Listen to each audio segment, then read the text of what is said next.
शहर के बीचों बीच एक पुराना महल खड़ा था जिसे सब अभूत बंगला उनके नाम से जानते थे।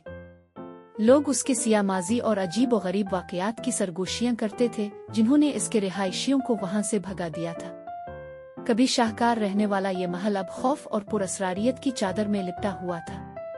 एक तूफानी रात एक बहादुर नौजवान रोहन ने इस महल को खोजने का फैसला किया।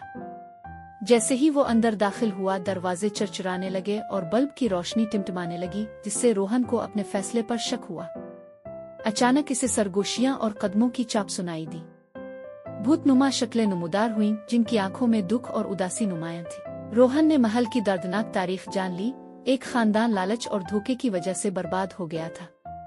उनकी रूहें इंसाफ की तलाश में कैद थीं। रोहन ने सच्चाई को बेनकाब करके उनकी मदद की ताकि वो सुकून पा सके।